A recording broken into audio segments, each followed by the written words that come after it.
Joining me this morning is Congressman Mark Pocan. We wanted to check in with him as he is nearing his 100 days in office. First of all, Congressman, all of us at the morning show didn't have a chance to congratulate you. Congratulations on your win. Yeah, thank you so much. Really glad to be here this morning. So what has it been like for you going to Washington, D.C., being there? You went from state to now federal. Have you had to make some adjustments there?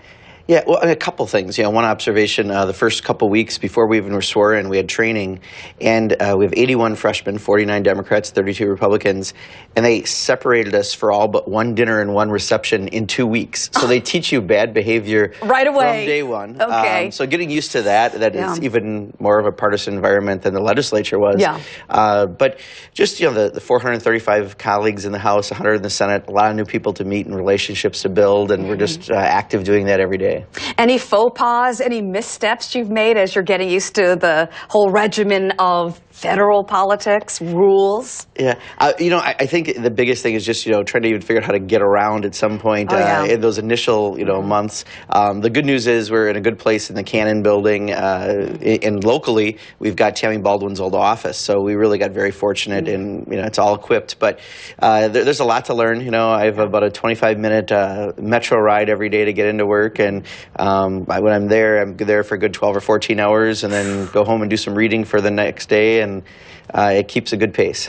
So you're all going back into session next week. Anything that you are hoping to accomplish? I mean, let's face it, this is a hard job, and you did mention it, partisan. I mean, the partisan politics is unreal. Can you feel like you can, especially in the minority in the House, can you make any difference? Can you help the state of Wisconsin? Really, it's very similar in that sense to the legislature, in that I spent 12 of my 14 years in the minority here in the legislature while I was in the assembly. It's not as likely you're going to pass bills, because right now Congress doesn't even do much of that, period. It's been pretty much in a gridlock position from the last election cycle. But I can already tell when we have people who contact us, one, we can help constituents. Two, when we have a business that has a problem with an agency, I mean, we've heard all kinds of great stories as I travel around the district. Things where a prosthetic company that used to get paid in 3 weeks, now it can take a year and a half because of some rules that Congress did. Well, we're trying to navigate through that mess and help out that firm, because it doesn't just affect them, it affects a lot of people. So we're having real impacts in the work that we can do with the agencies. It's just, if you're looking for how a bill becomes a law, these days not a lot of bills become laws, so there's a different way of being effective. Yeah, I mean, isn't that sad? That is so sad, but at least you can, and at least really have a strong impact in Wisconsin. So what are you looking forward to as you are going to go back to session next week? Yeah, well, one of the things we're in the middle of right now is the budget process, and I serve on the budget committee along with Paul Ryan, and actually 5 of us from Wisconsin are on that committee. It's very odd that we're that many of 5 of our 8 delegation. But, I used to always be on the Joint Committee on Finance here. I'm a small business owner. That's kind of my background. So the fact that we've done a House budget, there's a Senate budget, the President's introducing his budget next week, the real test is, do you do anything with the 3 separate documents? Because simply having 3 separate documents in my world means nothing. Yeah. Back in the legislature, we spent 8 hours a day, 3 days a week for 3 or 4 months getting things done. And the fact that that's not how it happens in D.C. Is more the challenge. So I spent a lot of my time meeting with people on both sides of the aisle just to get to know them, to see if we can try to move things.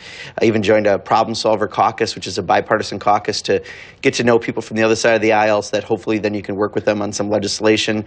But there's definitely a barrier in many ways to getting things done. Well, that is the benefit, though, of having freshman congressman there with that new perspective, that new attitude.